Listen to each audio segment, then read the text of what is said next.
Rachakonda commissionerate వద్ద పిల్లల్ని దత్తత తీసుకున్న పేరెంట్స్ ఆర్తనాదాలు మిన్నంటాయి. పిల్లల విక్రయం ముఠాలోని శోభారాణితో పాటు ఏజెంట్లను అరెస్ట్ చేశారు పోలీసులు. అక్రమంగా దత్తతిచ్చిన పిల్లల్ని శిశువిహార్కు తరలించారు. అయితే తాము అల్లారు ముద్దుగా పెంచుకుంటున్న పిల్లల్ని అధికారులు లాక్కున్నారంటూ దత్తత తీసుకున్న తల్లిదండ్రులు కన్నీరు మున్నీరవుతున్నారు.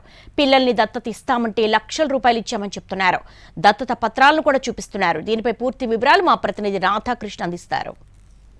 చిన్నారులను దత్తత తీసుకున్న తల్లిదండ్రులు ప్రస్తుతం మనతో పాటు ఉన్నారు. అమ్మ దుర్గాభవన్ గారు, మీకు అంతా కూడా ఇక్కడ ఎవరిచ్చారు? ఇది అసలు ఇండియా గవర్నమెంట్ ఆఫ్ ఆంధ్రప్రదేశ్ అని చెప్పి చాలా స్పష్టంగా ఉంది కదా, ఇది ఎవరిచ్చారు మీకు? ఏంటి అసలు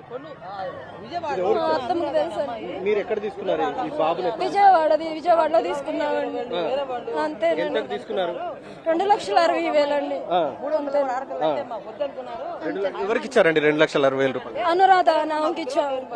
అంతే. ఇప్పుడు ఎంత వయసు ఉన్నప్పుడు మీరు తీసుకున్నారు బాబుని? 20 రోజులు పాపండి.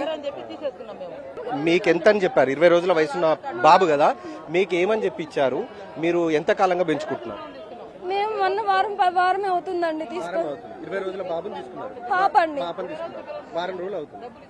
మీకు ఇప్పుడు ఏమని చెప్పి మీ దగ్గర నుండి బాబుని తీసుకుని పోయారు? వాళ్ళు తీసుకొచ్చి ఇస్తామండి. పోలీసులు తీసుకున్నారండి. ఇప్పుడు వాళ్ళకి చెప్పేశారండి. మేము ఎట్లా ఉన్నానండి, మాకు చావు తప్ప వేరే దారి లేదండి. మీకు పిల్లలు లేరా ఇప్పుడు? మాకు హాస్పిటల్లో చూసి ఉన్నామండి, పిల్లల్ని పుట్టారని చెప్పారండి. అందుకే మీరు దత్తత తీసుకున్నాం. దత్తత తీసుకోవడం అనేది లీగల్ ఇల్లీగల్ అనేది ఉంటుంది, మీకు తెలుసా? అది తెలీదండి. ఇది ఎవరు ఇచ్చారండి? మరి లీగల్ అనేది ఉంది కదా, ఇది ఎవరిచ్చారు? దత్తత తీసుకున్నట్లుగా ఉంది కదా, మీకు ఎవరిచ్చారు ఇది? వాళ్ళ హాస్పిటల్లో అక్కడ ఆమె ఇచ్చిందండి. ఎక్కడ మీరు తీసుకున్నది? ఎక్కడ అసలు బాబుని తీసుకున్నది? విజయవాడ హాస్పిటల్. ఇది విజయవాడ హాస్పిటల్ కి సంబంధించి దుర్గాభవాని చెప్తూ ఉంది.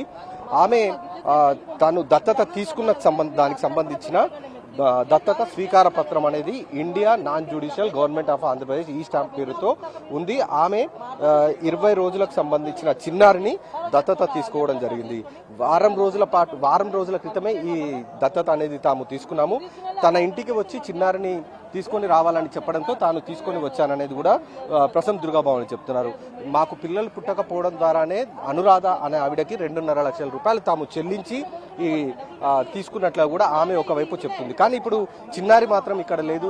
శిశు విహార్కి తరలించడంతో ప్రస్తుతం పేరెంట్స్ అంతా కూడా, అంటే వాళ్ళ పేరెంట్స్ మొత్తం కూడా తీవ్ర దుఃఖంలో ఉన్న పరిస్థితి అయితే మనకు కనబడుతుంది. తమకు లీగల్ అని చెప్పి హాస్పిటల్ వాళ్ళు ఇచ్చిన తర్వాతనే తాము చిన్నారిని తీసుకున్నామనేది ఒకవైపు వాళ్ళు చెప్తున్నారు. మరొక వైపు పోలీసులు మాత్రం ఇదంతా కూడా ఇల్లీగల్ గా వీళ్ళు అమ్మకాలు జరిపారనేది ఒకవైపు పోలీసులు కేసులు నమోదు చేసి దర్యాప్తు చేస్తున్న పరిస్థితి కనబడుతుంది. మొత్తానికైతే ఈ చిన్నారుల అక్రమ అమ్మకాలకు సంబంధించిన వివాదం ఏదైతే ఉందో ఇప్పుడు కేసు అరెస్టు తర్వాత, అంటే ఇవి 8 మంది అరెస్టు తర్వాత మొత్తం కూడా వెలుగులోకి అయితే రావడం జరిగింది. కానీ చిన్నారులు ఎవరైతే దత్తత తీసుకున్నామని భావిస్తున్న తల్లిదండ్రులు ఉన్నారో వాళ్ళంతా కూడా అల్లాడిపోతున్న పరిస్థితి ఉంది. ఎందుకంటే ఎంతో అల్లారు ముద్దుగా, వారం రోజులు కావచ్చు, సంవత్సరం నుండి పెంచుకుంటున్న పిల్లలు కావచ్చు, ఎంతో అల్లారు ముద్దుగా వాళ్ళు పెంచుకుంటున్నారు. ఆ టైంలో ఇప్పుడు చిన్నారులను తీసుకొని వెళ్లడంతో వాళ్ళు ఆ ఆవేదన తట్టుకోలేని పరిస్థితి అయితే మనకు రాచకొండ కమిషనరేట్ వద్ద కనబడుతోంది.